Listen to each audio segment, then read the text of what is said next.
Our recording. Okay, welcome to the Finance Committee for Thursday, September 17th. Steve hit record, so we're good to go there. We're still operating under the governor's executive order in these COVID times, so we are on Zoom, and there are dial-in numbers and also a meeting ID on the district website if somebody would like to join us. Quick review of the July 30th meeting. We talked a lot about revenue and the various streams of revenue. And we also spent a great deal of time about the fund balance as a part of the revenue picture. And I think everybody's got a lot clearer idea of that. I think in that part, we also cleared up some concerns about the state money, the one-time state aid, and that $391,000 of that was in fund balance, and then another, and I can't remember the exact amount, 340 went into Article 10. So a large portion of that money is accounted for in fund balance and in future tax rate stabilization.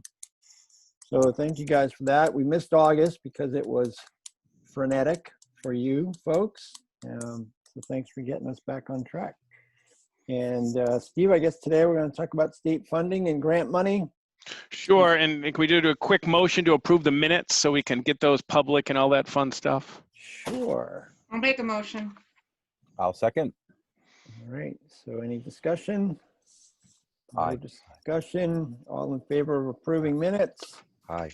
Aye. Aye. Thank you, Great Rob. setup. Thanks. We'll put those on the website, and that'll be a good thing. Thanks, Steve. So sure. So we focused on July 30 because that was heading right into the August 15th budget. And so we went a little bit out of our sequence.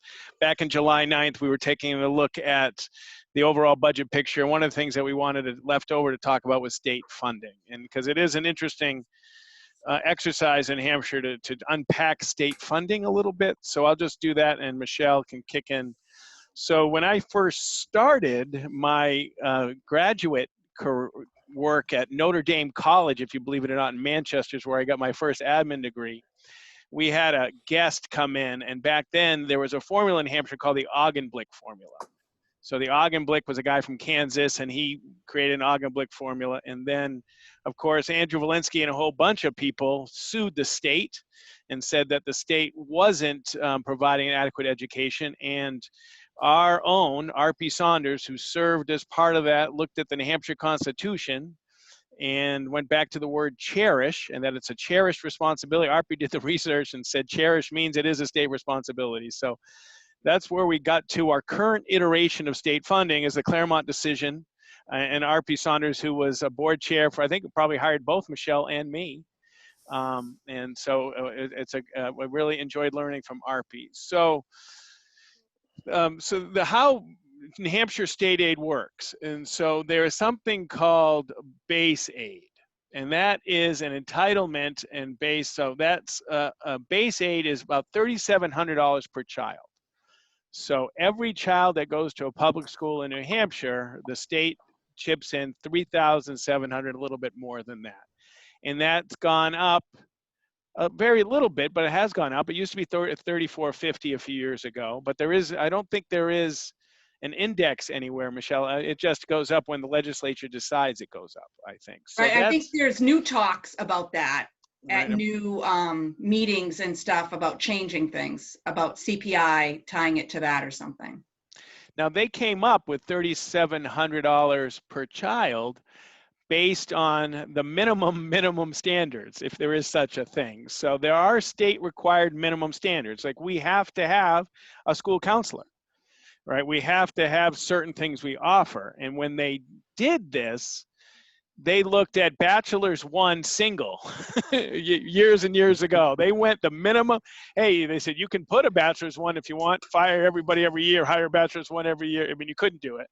But they looked at the minimum standards and took the very minimum because, as we know, there isn't a district in this state that educates a youngster for $3,700 per child, because the practical right is you can't do it. It can't be done, but they, based on the minimum standards and the minimum of the minimum, that's what they projected. So that's base aid, and then there's differentiated aid. So there's some categories of differentiated aid, which means if you have a certain population, you get a little bit more for that population. For example, if you have, for every student registered for free and reduced lunch, you get a little bit more. We get $1,845. So besides, we want to help people by having everyone who's eligible for free and reduced lunch actually sign up for it in Hopkinton. There's an increased state aid that comes. And our free reduced lunch, I just looked, is about 8%. It's interesting because a New London, who has a different, even has more, has a higher percentage of students. So it's something, we went to a single sign-on to make it as discreet and possible, and we have automatic sign-on with Healthy Kids. It's called. So we try to make it friction-free to sign up for free reduced lunch. Can I ask a quick question? Sure can. The free reduced lunch, that's the application process that parents fill out, that they've got to provide documentation to the district. Real quickly, who approves that? At the state level that approves the application, or is it district-wide? Michelle can speak to that. This is in her bailiwick. Right. Okay. So Tracy Barker, she's the one that approves it based on it, but I have to do some reviewing, Okay. like a certain percentage of that. And so I do look at some of them, but then we keep it under lock and key because that information cannot, yeah. Like what's interesting is the superintendent of schools, I don't know of anybody who gets free reduced lunch in this school district because there's no reason for me to know that. Okay. I know the global number, but I honestly don't have any idea of any person in our district that gets free reduced lunch. I would have no idea. And honestly, I have access, but I don't have, I would never have a reason to do that. No, because I saw the application for the first time through my daughter's packet, and I thought it was really in-depth, and I thought it was a great thing to learn about, so thank you. Sure, no, great question. So then we have about $725 for English language learners, and we may have a couple of those a year, to get evaluated for English language learners. We get $1,995 for every special education student. Remember, this is differentiated aid. This is above the base aid. And then there's the third grade reading level. So remember the state testing based on anyone who's not proficient in our third grade reading level, we get $725. So that's, we have Michelle oversees it, and Matt Stone, who's our tech director, oversees it. And we have Karen Pond, who does the state reporting.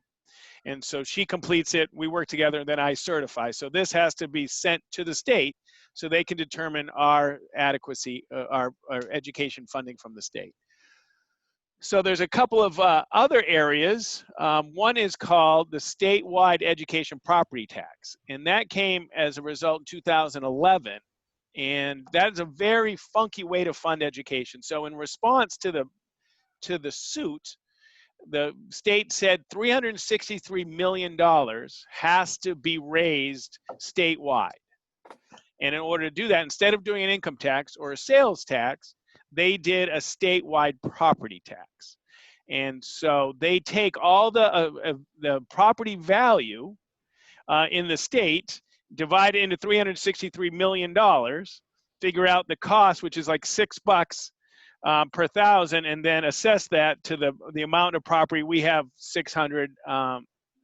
we have $600 million, actually about $700 million worth of property now. So that's how that's determined. And so it's always based on 363 million. It's the apportionment of 363 million because that was written into the law.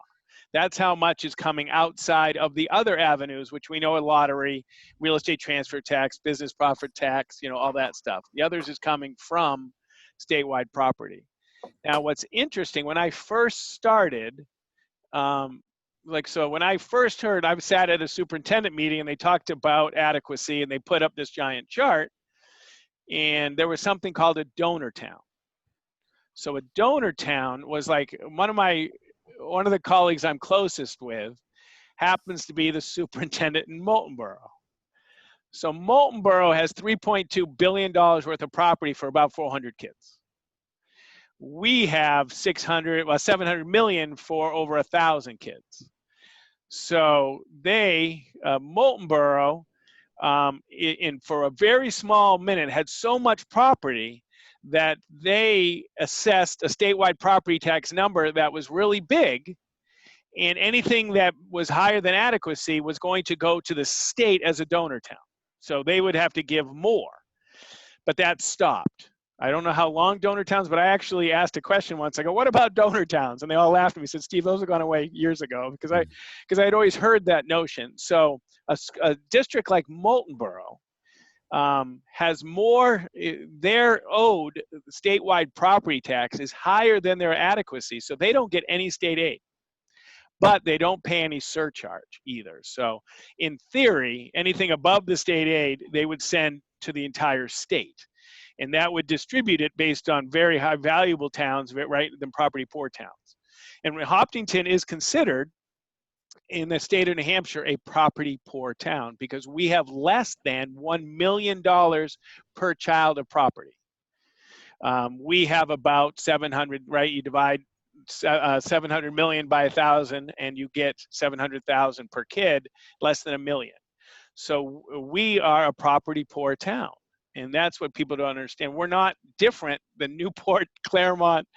We're a property poor. Moultonborough with $3.2 billion. Now, if we had 600 kids, you divided 700 million by 600, it's more than $1 million. We would no longer be a property poor town. And this is what Dave Luno used to say. We're a very small district with lots of kids. We have more kids in theory for our property value than we should have. And some would say, and I think Dave would say, that's because we have really good schools, so people move in with kids. But we're disproportionate. Moultonborough, 400 kids, $3.2 billion worth of property.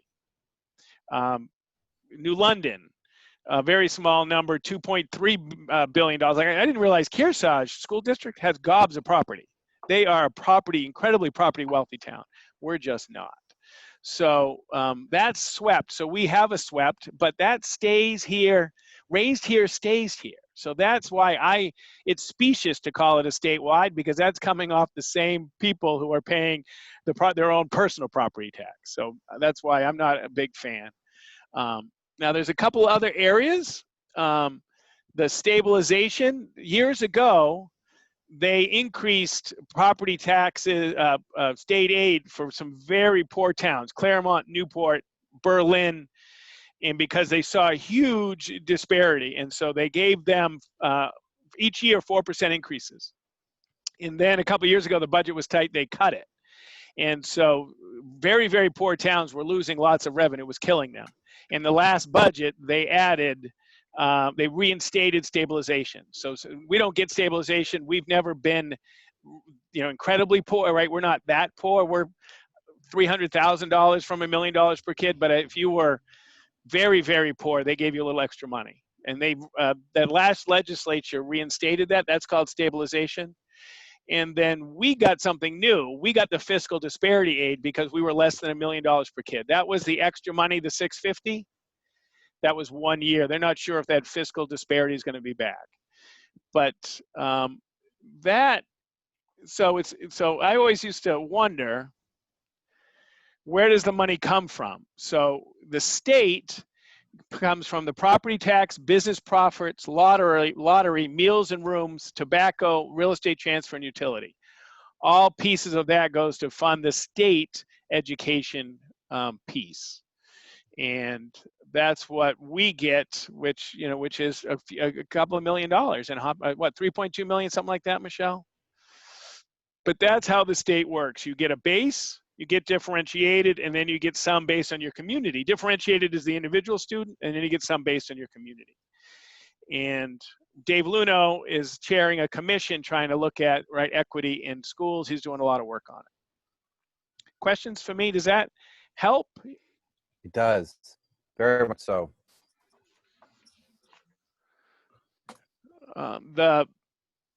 It will be interesting to see. Legislature makes a difference, because if you remember, I explained this last time, right? The governor, they didn't have a budget until late because the legislature and the governor couldn't agree on a number, and that number went up for us. So we'll see what happens with the election. Everybody okay? Yeah, thank you. You're welcome. So the next piece is, just a little tidbit. 17% of the towns pay no statewide property tax, which I thought was high. I thought was very interesting. Hmm.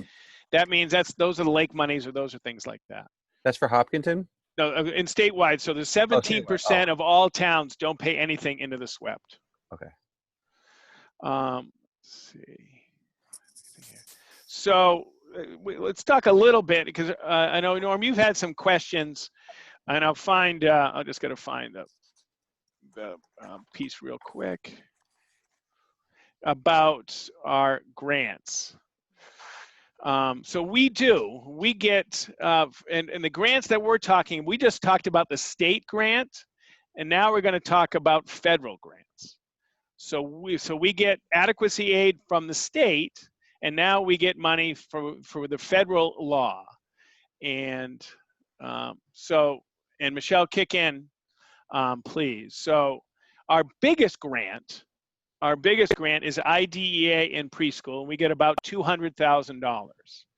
And the Mandy, and it was Becky before, so that's Michelle and Mandy work very close together, but it's Mandy Hibbard's responsibility to write that grant.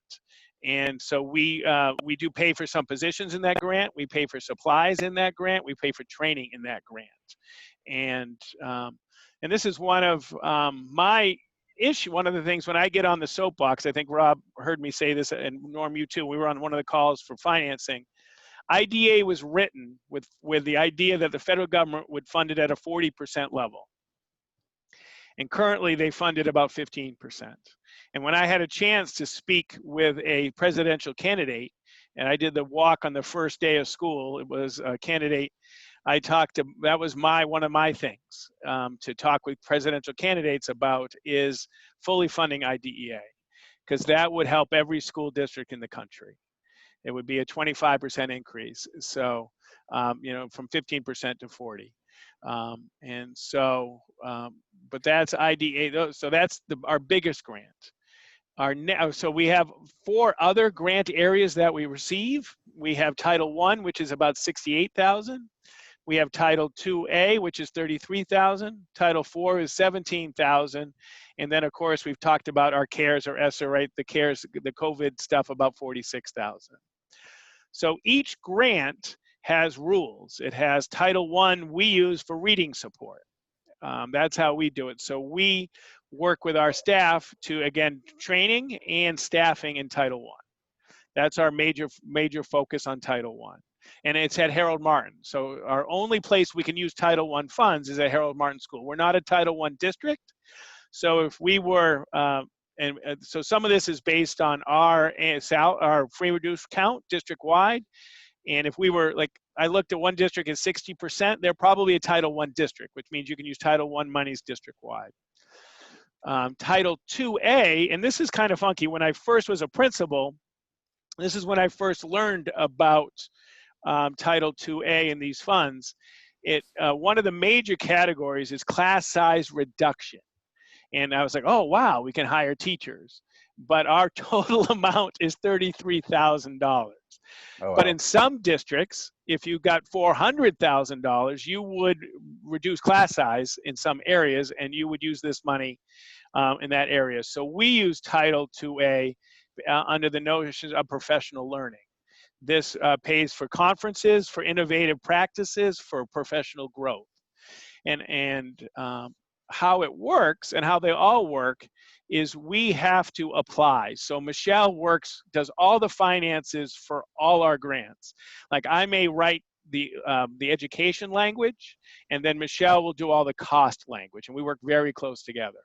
So it has to be evidence and research based. So for example, and Rob knows I like the book Mindset by Carol Dweck. And we, out of Title IIA, we provide that book for every single new staff member. So I write the grant about why book clubs are evidence-based practices you can learn, and then I write about that book. And Rob, I don't know if you remember that book, Rob, but that was a book that I like. So that's an example of how we use Title IIA. We also do another book that Michelle and I write. It's at the end of new staff orientations, UDL Now. So the first year I talk about growth, and the end of our first year, we give them UDL now. And so both of those are Title IIA, perfectly appropriate, but I have to defend on why it's a good practice of a book club, and then the content, why it's good practice as well. We send people to, we've sent Kate Sinchos to a National Social Studies. I don't know if you remember when she went, Rob, and she met the incarcerated, the guy who wrote the book. He was in prison. I forget the name, but you probably remember. But national conferences are perfectly appropriate. Not food, though, Michelle, right? You can't do food. And just so you know, you can never on any grants do alcohol. So none of the, but we can't do food anyway. I guess in the old days it was a little, but I haven't done food since I've been here as soup. But we can send people for travel and to attend the conference. But no, we can't pay food or lodging. Then we take that out of their other professional funds. So Title IV is a technology grant. And when things settle down, I would love to have Megan Eason come and Bridget Gaddy come and show you what they've done. Bridget Gaddy did this really cool thing with Matt about keyboards and two people on the same keyboard and headphones. It's really cool. Makerspace. So we use grants for innovative ideas. That's stuff that we couldn't afford or we can experiment with. And that's what we use. Our Title IV is a technology grant. So we have bought computers and music devices. And actually Title IV is also, you can do a challenge course. The challenge events, the ropes courses, and so anything social emotional you can do in Title IV. And I know, and then there's the CARES Act where we have 46,000. So sometimes there's questions. I know, Norm, you've sent me the questions I appreciated. Managing, we don't have a grant writer. We don't have a grant manager. It's a piece of Michelle. It's a piece of me. It's a piece of Bill. It's a piece of, so carving out the time. But just so you know, in public, I'll say it, Michelle Clark would never let a dime go that we don't use for a grant. I mean, including the night before, making sure we use it for evidence-based, but she is very cognizant of making sure the district uses every morsel of federal and local money. But it's not easy, and that's what I want. It's not, I got this weekend, we have to do assurances, and it's time. I have to do that this weekend, and you got to write the grant, which means you got to find citations and evidence-based, and then Michelle's got to cost everything, including FICA, if we're doing anything like that. So it's, when people say, oh, just submit it, it's a lot of work, but we would never let it slide, and we get it, and it's very appropriate, like, we can spend 2019-20 money for another year. So just because we haven't used it now doesn't mean we're not going to use it. It just means that we've been so crazy busy. And if you remember, we had money allocated, but we lost the professional learning due to COVID. Conferences got canceled. So we didn't lose the money, but we have to rewrite the grant. Every time you change a purpose, you rewrite the grant. And it's good stuff. It just takes a long time. So it's not year to year. It's like it could be a 2-year title Yes. grant. Okay. Yeah, they don't lapse on that year. Okay. And then we got an extension due to COVID too, right, Michelle? Some of this stuff we got. So we have Title IIA. We transferred to Title IV last year. So the 2018-19 grant. Yeah. And we purchased technology. The unfortunate thing, like many districts, is that everybody was purchasing technology. And so because of that, they actually extended it till June 30th of 21. It was supposed to be done as of September 30th of 2020. But because of that snafu, they have extended everybody. So this district uses every penny they can from those titles. They're like, none of it. Yeah, the only one I don't have a handle on as much, I will say, is the IDEA, and I work as best as I can. But as you know, the past couple of years, we've had a couple people change. Yeah. So Mandy has been really on it because there's some money that we could lose, but we're not going to, because she's been diligent on it, because that one does end, you have to spend the money by September 30th, but you can submit for 2 more months the reports. So that means we bought supplies for special ed, not supplant. So we could talk about that a little bit too, but so anyways, let's say she bought it today, she got it next week. So it's before September 30th, but we don't get the bill for another 2 weeks. So that's why they give you a couple months for those layovers that you have to wait for bills to come in and stuff.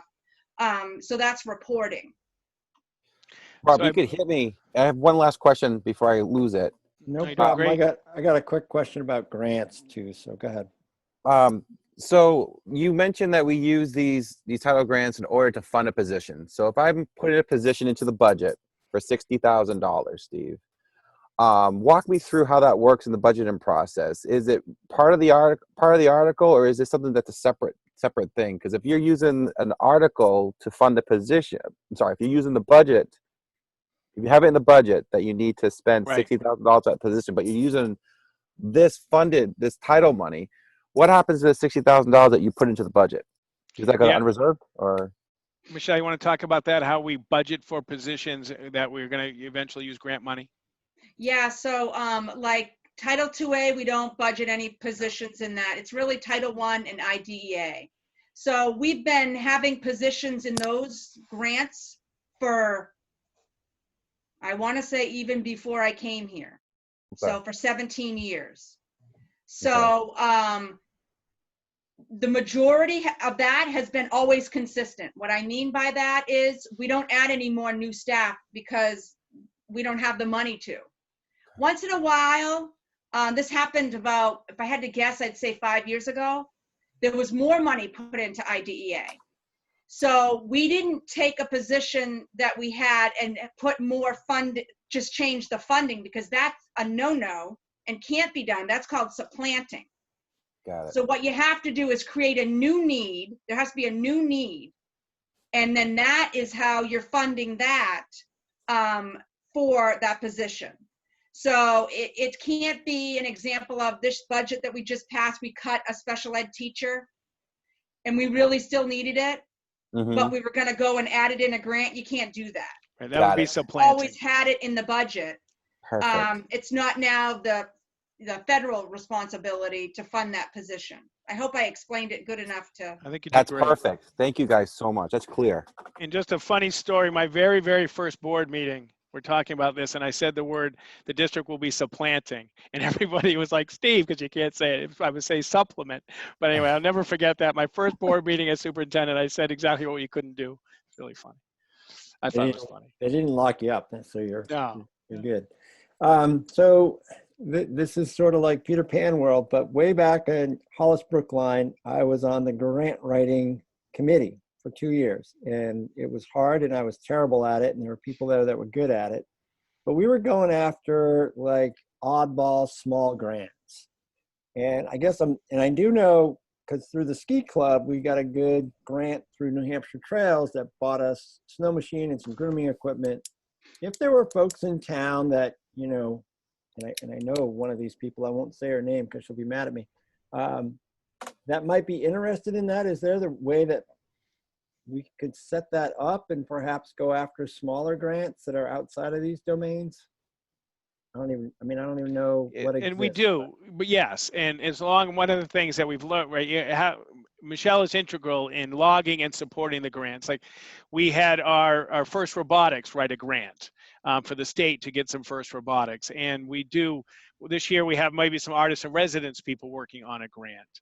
And if there's a community member, as long as Michelle can help and understand, because it's her credential, right? When it's connected to finances, that you just can't go out and lie. I'm not saying people would do this, but there's got to be some efficacy to the documentation. But we have worked with community members on grant writing, yes, but it has to be very much connected to the business office, because we have to make sure we log and have all that documentation connected to it. And remember, so a prime example would be if I wasn't included, then it wouldn't be part of the audit. And it would be underneath the grants fund, so it's not going to do anything on the general fund. But let's just say it was a vital piece of equipment for a program. At some point, that's got to get replaced. And it's not necessarily then going to be the responsibility to you could go out and find a grant, right? But it's going to be the district's responsibility then. So in order to plan appropriately as well, like with the CIP and stuff, just as like another example, it's vital that we know about all these things that actually we have, even though we might not have had to spend a dime. And Michelle, I forget the term, but like Bob Woolner wrote a grant for GIS instruction, and I think it was 3 years, and I think it was big money. I think it was over It was. $150,000. And Michelle in our office was paid out of that grant to administer the grant, which is perfectly, so she did it after hours, right? Isn't that how it worked? That's right. But it was connected, but we were the fiduciaries, and the administrative piece, we handled all the expenses for that grant. Because that was like a state one. So that was Bob Woolner, and I forget Ina Ahern, I think her name is. Yeah. From SAU, Hillsborough Deering District. So they did it together. So that's why it wasn't a Hopkinton thing. It was a statewide thing. It was getting training to all of those teachers statewide. So it was a little different. Right. And that's why it was treated a little different, with kind of being outside of our regular hours and our responsibilities, because it was just being asked additionally. Because quite honestly, we have such a low amount of administration. It's called an indirect cost. That's what it was. Ask for those kind of things. That's what it was. Out of the grant. So it actually came out of the grant. It didn't get paid for by the community. It came out of the grant. That it was better for them to go through Hopkinton than it was to go through Hillsborough Deering. Yeah, I remember that. So we do try to do it. Yeah. All right. We can talk about that off stage at another point in time. Thank you, Steve and Michelle, for that. That was. Does that meet your needs, Norm, about your questions about? Fantastic. No, that was well explained. Thank you. The next piece is just a little tidbit that follows the board meeting. So recently, so about a few weeks ago, the district was notified by the Health Trust Board that they voted to do a rebate on premium to all the, not just HOP, but all the participating school districts. And we don't know the exact amount yet, but it's in the $150,000 range. Michelle, does that sound right? Right. So what they did is they have it going to their board very soon in the next couple weeks. So it hasn't been solidified, as well as we've been noticed for about 150. The problem is that not the problem, but why it's kind of gray is because we have retirees that take our insurance. So we have to give them their share because we don't pay anything for the retirees. And then there's some sector of our groups that actually employees do pay a little bit. So we have to also look at those individuals and give them back their share. And so then the balance is what we keep in-house. So this happened, Rob, you might have remembered because you would have been an employee. I don't know, like 6, 7, 8 years ago. Yeah, I remember. We were getting money from Health Trust. Yep. And then things changed there legislatively. And so, and that's how we did it. So while the amount we've been noticed is around 150, that does include money that will not be just ours. How many people do we still have on retirees that are still using our insurance? How many? Yes, how many absolutely. folks are still kicking around in that category? Any idea? How many, Michelle, do you know? I think about 40 to 50. Oh, wow. So I mean, usually someone does take it. Maybe they start off that way and then after retiring, and then maybe they eventually get off of it into another area. It really depends on, I think, their age. Yeah. We have a lot of people still from when they could retire way back in the day that this, that they don't have to pay for their insurance. It's kind of like the state was paying for it. The retiree premium. Yeah. Right. So, but since then, I mean, we've had surprisingly a bunch, even though some have unfortunately deceased and so they've fallen off. Right. But yeah, I want to say about 40 to 50 people. So it will come to the board saying, okay, there's a motion for $50,000 to go back to the retirees. I'm just throwing numbers out there. And then 100,000 will be accepted from the board that we plan putting towards food services or something like that. So there'll be two motions that will be divided up, or nope? No, so it won't go to the board at all. Okay. So because it's statutory, right? Okay. So it has to go back to the premium. It comes back as revenue. Okay. So Okay. we noticed the board, but this isn't a board action. The board can't redirect this money anywhere else. Okay. Now, what we did though, because Michelle has not just operationally does, the job well, she understands finance, school finance. And when this came in, she reviewed all our revenue projections because it's a good time. We had unanticipated revenue, but it got us a chance to review where were we. And this is just about the time where we decided, right, we're going hybrid, which means we're going to have half the amount of kids in each day.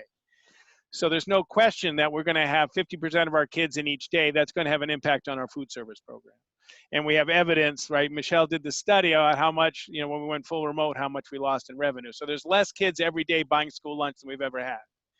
And so it seemed like a good time to be much more effective and authentic. And so that we reduce the revenue from food service because we're simply don't have as much kids taking lunch because of the program of 50% in. And then the overall revenue picture, though, that point, remember that 6 cents, that wasn't impacted. Its case very stable. So we got revenue in here, and we appropriately and very honestly looked and said, you know what, we better do something with food service because that revenue projection is no longer accurate. And so just to be clear so that people don't, because we always do fund the deficit, this has nothing to do with what the deficit's going to be. Like, for instance, Steve talked about, I did a little analysis, like last year when we went to remote, even though the state kicked in, well, really state and feds, and gave free to all, right? We still had an 80% loss of number of sales, even though we were not, we didn't have anybody having to pay for it. Yeah. So when we look at that, and we know already what we've already done over the last few days, because yes, we do have, again, we applied for it and we got it for free for all for food service. But we have to have the people taking it in. And so it's a 70% reduction from last year right now. Wow. And so we're talking, I extrapolated that, as well as, and Rob can remember the days at the high school, a la carte. So lots of snack options and things. We can't offer a lot of that at the high school or Maple because we can't have kids picking and grabbing at things. It actually, because of COVID, and we're not alone. This is a lot, if not all the school districts in New Hampshire, as well as others. So I projected over $141,000 that I project that we're not going to see in revenue that we saw last year. And so she adjusted the revenue pieces to make it much more accurate. And we were able to do that because we had some revenue and still keep our stabilized on the tax rate. So that seemed like the best thing to do. And it's, as you say, my daughter told me last night, the worst thing right now is the ice cream machine at Bow High is gone. You can't go up and serve yourself. So she said that's her biggest drawback. So they're losing revenue as well because they're not having ice cream to sell anymore. So, but that's so we got the rebate. We did an analysis and adjusted some of our revenue projections to be more accurate, which we think is what's best. And it certainly didn't impact the tax rate, which when we like it when that happens. So real quickly, when this is finalized, Michelle, and it comes to the board in this document, not come to the board for an action item, you'll just say, hey, in the financials, this is when it's been finalized as a revenue, and we'll see. Yeah, actually what we'll probably see is Steve will give you the notice of how much we did get, but then yes, I would report out, yes. And then we usually tell you how much went to the individuals as well. So that's perfect. That's all we account for the money. Yeah, perfect. We do. You guys are awesome. That's perfect. Steve, Michelle, can I ask a quick question about the healthcare and the retirees? This is more curiosity. So obviously the retirees are picking up the full premium. They're just tagging on with us. Does their participation change our risk pool at all? It does. It does. Their claims. Actually, yeah, it's an attributing factor for the rating. And so you'll hear of GASB 45.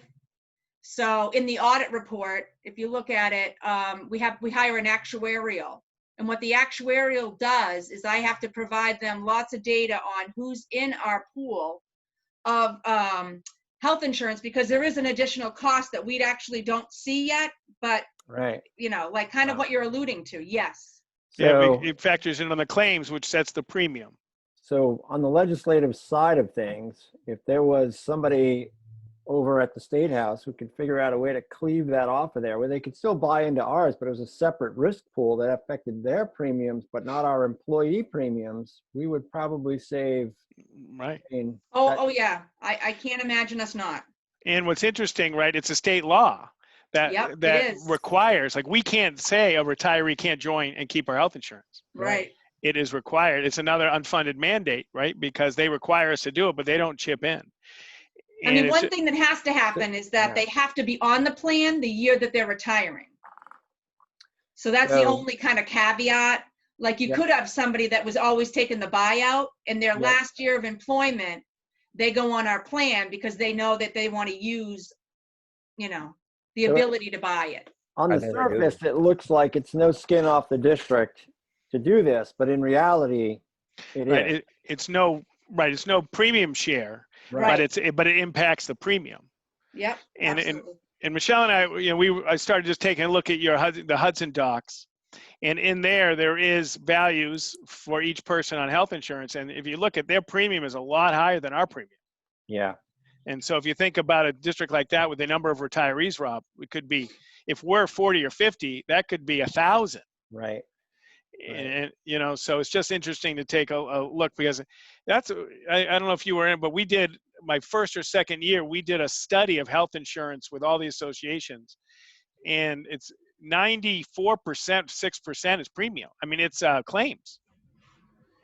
That's what our premium is. It's claims, a little bit of health trust of administration costs, but mostly it's claims. And that's why it's not an easy thing to look at, like a next district, like looking at Bow to us, or like what Steve just talked about, because we don't know how many retirees are on theirs, which could drive them a different way than how it's driving us. Does that shift when people opt on to Medicare? Or are they still, they still are allowed to have plans? it. Yep. They can still have a plan, and they can have it without RX or with RX. Right. Okay. All right.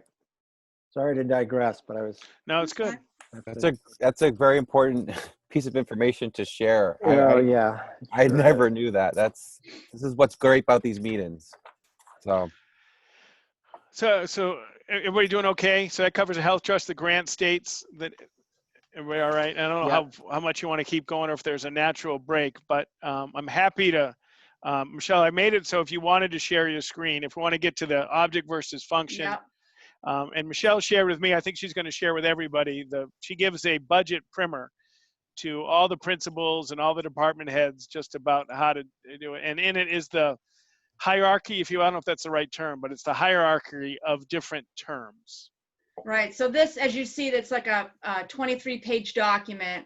And this goes to like the department heads, the office managers, and the principals. Even the library media specialists, they do their budgets. So this would go to them as well. And so as you see on page 14 here, we talk about, this is like what Steve just talked about, the hierarchy. So our account number, it's broken up in kind of a few different areas. So it starts off with the fund, which, as you can see here, these are the different funds. I got to change it now because we have a bond. So now we're going to have a new fund code that I have to put in our new one for this coming up years. Location. So then it would be where it's located. So if it's a district-wide versus a Harold Martin. And then you get into the function. So the function is, the big spreadsheet in the budget bulletin. Oh, yeah. That Steve found in Bow, and so we added it in our packet. And it was a good snapshot, and it shows by function. And it also shows by object, which we're going to get in a little bit. But so function is like regular ed, special ed. So then these are all the functions. Chart of accounts. So then we get into subject. So to step back a bit for a minute, the programmatic budget that was adopted a bit ago is kind of a blend of like subject and function, because it was like math 7 to 12. So that would be, 1,100, but it'd also be in the math area, which is 030. So anyways, I just thought it was important to also point out, that I'm a little document as frightened. You well. know math is 030 off the top of your head. Oh, Oh, she knows them unfortunately, I've been all. doing it so long that I know quite a lot of them. Someone asked me today at the office what an account was, and I said, I think it's this, and I was right. But She at says some point, I'll be humbly. wrong. No, I've never because, seen it. Never seen it, Yeah, Michelle. you will. Nope. It's called gray. Yeah. So anyways, functions, and then you go subjects. So you see all these subjects. Like there's tons of them. Some of them we don't use anymore, like drama, we really don't have, but I mean, they exist, right? So if you had years of like looking up data, and then you get down to the account or the object. So this is where you see like the salaries or the 100s, then you get to the benefits or the 200s, and so on and so forth. So I thought this might be, because I knew we were talking about function and object and thing, I thought this might be a good thing to point out, that as to like how our structure goes. Mm-hmm. And this Because there's avenues to print basic reports, but not like in a format of like presenting report. But anyways, that you can run it by those kind of areas. So like fund or location. So you could get all the location of Harold Martin expenses. Right. Yeah, that's in the folder, Michelle. So that isn't, so I'm going to put that in the folder though, because Okay. we went over it. Yeah. Yeah. I'll definitely put that in the folder. We can share that if we need to. Yep. No, yeah, I'm going to put it right in. However Steve does it, I'll send it to him and he'll do it. Yeah, I'll put it in the support materials for everybody. I did put in Yep. some stuff Yeah. in support materials. I want to know how much Rob got for detention pay. That's what Norm. Not enough. No. Let me tell you something about detention pay. Here's an opportunity cost question. Would you rather come to detention or would you rather bring me a Hershey's bar with almonds? I didn't do detention for like 15 years. I had a lot of Hershey bars. Well, Norm, I don't know about you, but I would like to spend some time myself just looking at what Michelle just showed us, just so I have a better understanding of it, and that Michelle's not chewing up a whole bunch of time where we should sort of educate ourselves a little bit first, and then we can have a better discussion about it. Yeah. Does that make sense, Steve? Yeah, no, that's fine. I think this is a good place to break. Yeah. The only thing as we look ahead, and you and I talked briefly, I think as we start getting some guidance from the Finance Committee about the FY22, I think I'd like to bring some of the early indicators of the budget drivers so you have more information. And we talked about the budget drivers I'll meet with Mandy about projecting some special ed costs. Michelle and I think we've got the actuarial amount for at least the amount. We don't know exactly what it is yet, but we can tell you about the retirement increase. And we have the bond. Well, we're close to a bond value. We can certainly estimate a bond value. So, because as you start looking at it, we have some embedded costs, and I just want to make sure you have all the information you can have. So if we could get that to you in preparation for the next meeting, it might help you give us whether it's flat plus CPI. I know you're looking at some very interesting ways to look at it, flat outside of contractual obligations or whatever you want to do. But I think it'll be a good conversation to have. And just because I know I'm going to log in next week, but they're having the public hearing next week for Health Trust on what the rates might be. So then there's like a 2-week window, I think it is. So in the I think by early October, we're going to know at what our GMR is going to be for next year's budget as well, which is, as we all know, is a big driver. So health, special ed, and retirement, those three, we can give you some thoughts on that prior to the direction from the finance to overall FY22. Okay. Rob, where are you leaning towards? So I just want to spell out a couple of dates. So we have some homework we need to bring to the budget committee for October 14th. So I spoke to Jim a little bit about the CIP, which is going to be something that we need to kind of be discussing the long-term goal. we have an idea what the bond is, which is 20 years at 80 cents. I would love to be able to maybe give them a little bit of a feel of what we're looking for the budgeting process, budget format. I know we want to dissect what she gave us, but that would be a good way to get maybe some feedback from them, what they're looking for potentially, along with the board's thoughts. I think after next, we're going to meet in 2 weeks, Steve. That sounds good, I think. That gives us time to do it and gives, yeah, if that's all right with you. Yeah, and then Norm, I think after that meeting, we should have some parameters, at least in terms of what we're thinking, and we can chat between now and then as well. But I think that'll set us up. That's perfect. That makes sense. And then you'll have a couple of weeks. Perfect. So I know folks got to go, but we did have one person who spent 45 minutes with us. So I'm not sure if I think it's Molly was over there, if she has a question for us before we go. So Molly, if you do, you can toggle your way to raise your hand. And if you don't, we'll say thank you for hanging out with us for a while. And Molly, I hope your children had a good first week of school, by the way. I hope that it went well. Oh, she's hands up. Hands up. There you go. Okay, I just have to say thank you then, Norm. I didn't have any questions. I was not actually a conversation because my daughter came home, so I was hearing about the second day, but I'll rewatch it later. All right, Thank you, great. guys. Awesome. Thank you. Thanks, Molly. Have a good night. Thank you. All right, I think that's a wrap then. All right, I'm gonna. All right, when we get the recording up, and we'll set the exact date when we get. You're not like we did last time. Go Rob will set. 2 weeks from today. That would be Halloween. I mean, sorry, that would be October 1st. We have a board meeting that night. Don't know if you want the double. What do you want to do? I think it's a long double. Yeah. Is that this same night we're supposed to talk about the budget? October 1st, where we're supposed to have that discussion? Maybe we go the Wednesday before. Go the 30th? Yeah. Yeah, let's make sure we have information before. That sounds fine to me. All right, let's put it in there tentative, the 3:15 on the 30th. Okay. Thank you. I think it would be a long double. Okay. Yeah, I agree. All right. All right, Sounds guys. good. Great meeting. Thank you guys so much for answering those questions. Great job, Thank everybody. you. All right. Thanks. Thanks. Have a good night. All right. Bye. Bye. Thanks, Michelle. Yeah.